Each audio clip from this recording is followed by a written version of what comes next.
Assalamualaikum warahmatullahi wabarakatuh. Sebelumnya yang terhormat Bapak Nasruddin Rahmat selaku dosen pengampu Sejarah Peradaban Islam. Sebelumnya, perkenalkan nama saya Vanessa Nur Fauzia dari kelas KPIC. Di sini saya akan membahas tentang materi sejarah peradaban Islam, yaitu masa Khalifah Abu Bakar As-Siddiq dan masa Khalifah Umar bin Khattab.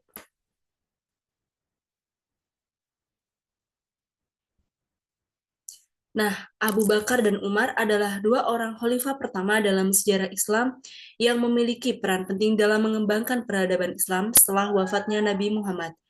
Abu Bakar sebagai khalifah pertama dikenal dengan kepemimpinannya yang stabil dan upayanya dalam menyatukan umat Islam melalui penanganan Perang Ridho.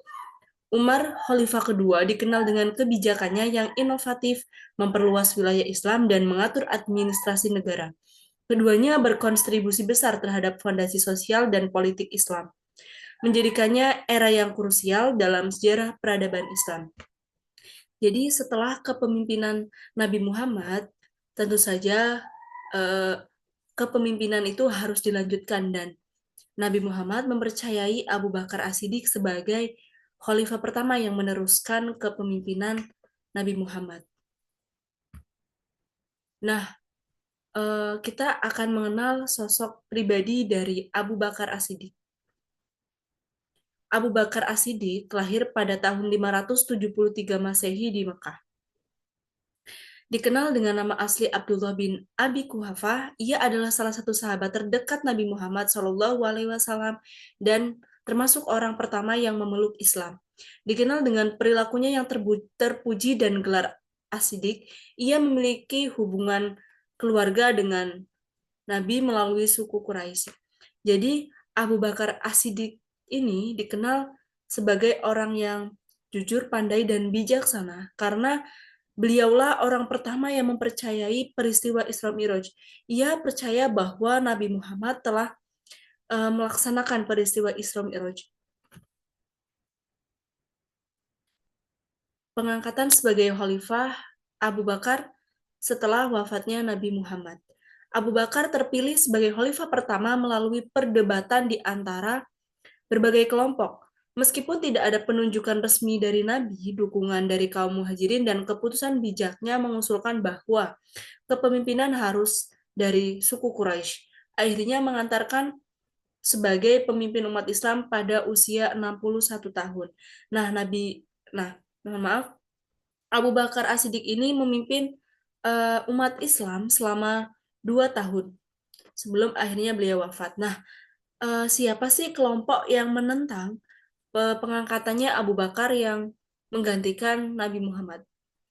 Kelompok yang menentang Abu Bakar diangkat menjadi khalifah setelah wafatnya Nabi Muhammad adalah kelompok yang dikenal sebagai sahabat yang setia kepada Ali. Mereka menginginkan Ali bin Abi Thalib, sepupu dan menantu Nabi, sebagai khalifah. Beberapa dari mereka merasa bahwa Ali lebih berhak memimpin umat Islam karena kedekatannya dengan Nabi dan posisi di keluarganya, yang saat itu Ali adalah keponakan dari Nabi. Penolakan ini kemudian mengarah pada perpecahan yang lebih besar dalam umat Islam, termasuk konflik yang lebih serius di kemudian hari, seperti Perang Jamal dan Perang Siffin. Nah, karena terdapat berbagai kelompok yang menentang kepemimpinan Abu Bakar, terjadilah Perang Ridho. Masa kepemimpinan Abu Bakar diwarnai dengan tantangan dari suku-suku Arab yang menolak kepemimpinan di Madinah, memicu terjadinya konflik Perang Ridho. Dengan dukungan panglima seperti Khalid bin Walid, Abu Bakar berhasil memadamkan penentangan tersebut dan mempertahankan kestabilan negara yang baru berdiri meskipun harus membayar mahal dengan kehilangan banyak penghafal Al-Quran. Nah, Perang Ridho ini terjadi pada tahun 632 Masehi sampai 633 Masehi. Adalah serangkaian konflik yang terjadi setelah wafatnya Nabi Muhammad. Mengapa sih perang ini dinamakan Perang Ridho? Ridho ini memiliki arti yaitu murtad atau patah balik. Setelah kematian Nabi, beberapa suku menganggap bahwa mereka tidak lagi terikat pada kepemimpinan Muslim dan ingin kembali ke agama asli mereka atau mendeklarasikan nabi baru Abu Bakar sebagai khalifah pertama mengambil langkah tegas dan mempertahankan kesatuan umat Islam. Ia mengirim pasukan untuk menaklukkan suku-suku yang memberontak.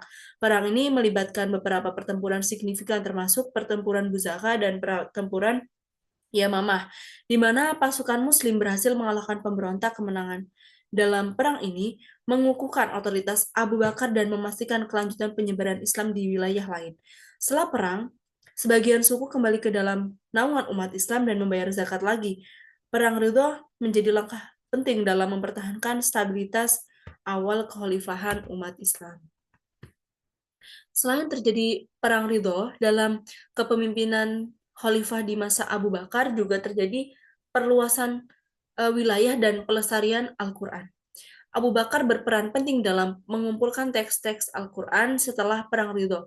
Ia juga melalui ekspansi ke luar Arabia mengirim pasukan ke Irak dan Suriah yang menandai awal dari perluasan wilayah. Pada masa Khalifah Abu Bakar, dua fokus utama adalah pelestarian Al-Quran dan perluasan wilayah. Pelestarian Al-Quran setelah wafatnya Nabi Muhammad, banyak sahabat yang menghafal Al-Quran mulai meninggal dalam pertempuran, terutama dalam perang Yamamah untuk mencegah hilangnya wahyu. Abu Bakar memerintahkan Zaid bin Sabit untuk mengumpulkan dan menyusun Al-Quran. Proses ini melibatkan pengumpulan naskah yang ada dan memverifikasi keakuratan teks dengan para penghafal. Hasilnya adalah pengumpulan Al-Quran dalam satu kitab yang kemudian menjadi standar pedoman bagi umat Islam. Nah, setelah 2 tahun kepemimpinan Abu Bakar wafat pada usia 63 tahun. Sebelum meninggal, ia menunjuk Umar bin Khattab sebagai penggantinya. Warisannya sebagai pemimpin yang bijak dan tegas dalam mempertahankan Islam menjadikannya sebagai salah satu contoh paling dihormati dalam sejarah Islam.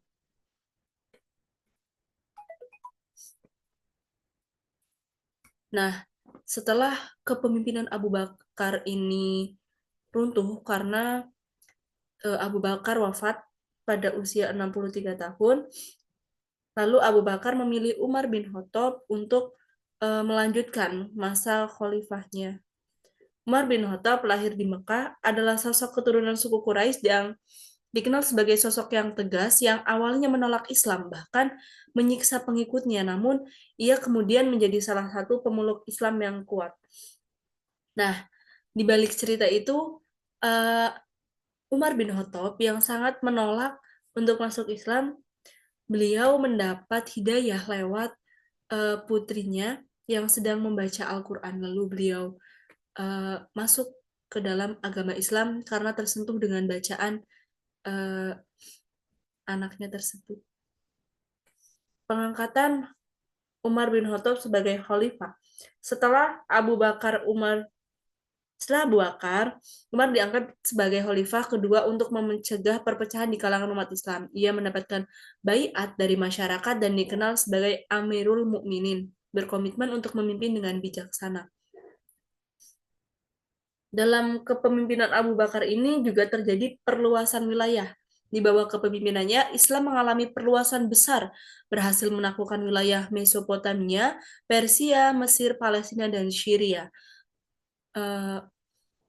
Kelima itu adalah negara-negara besar yang akhirnya ditaklukkan oleh Umar bin Khattab pada masa itu, bahkan menghadapi tantangan besar dari kekuatan Romawi.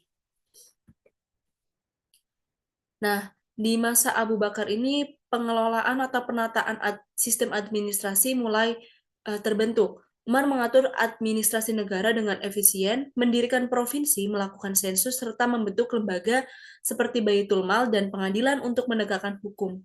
Reformasi ini memperkuat struktur pemerintahan Islam. Jadi, agar pemerintahannya itu terstruktur, Umar bin Khattab melakukan adanya sistem administrasi yang tertata.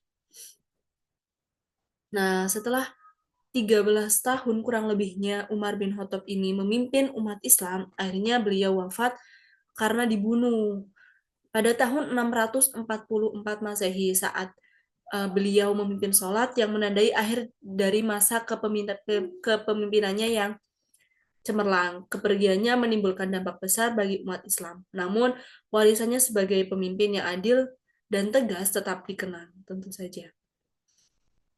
Nah, Setelah membahas mengenai kepemimpinan setelah Nabi Muhammad, saya dapat menyimpulkan bahwa sejarah peradaban Islam setelah penyebaran Islam di abad ke-7 menunjukkan bahwa masa Khulafaur Rasyidin yang terdiri dari Abu Bakar, Utsman bin Affan, Umar bin Khattab, dan Ali bin Abi Thalib menjadi fondasi penting bagi perkembangan budaya, ilmu pengetahuan, dan politik Islam. Mereka menerapkan prinsip-prinsip Islam, memperluas wilayah, dan menjaga keadilan. Abu Bakar menyatukan umat, Umar memperkenalkan pemerintahan yang efisien dengan menyusun sistem administrasi tadi, Utsman menyusun Al-Quran, dan Ali berjuang untuk keadilan. Warisan mereka mendorong kemajuan dalam seni, arsitektur, dan ilmu pengetahuan, memperkuat identitas komunitas Muslim, dan berkontribusi besar dalam perkembangan peradaban manusia. Mungkin hanya itu yang bisa dapat saya sampaikan mengenai ulasan materi dari masa kepemimpinan Abu Bakar dan Umar bin Khattab. Sekian dari saya, mohon maaf jika ada tutur kata yang kurang teratur dan tindakan yang kurang tertata. Saya mohon maaf yang sebesar-besarnya. Wallahu muwaffiq ila aqwamit thoriq. Wassalamualaikum warahmatullahi wabarakatuh.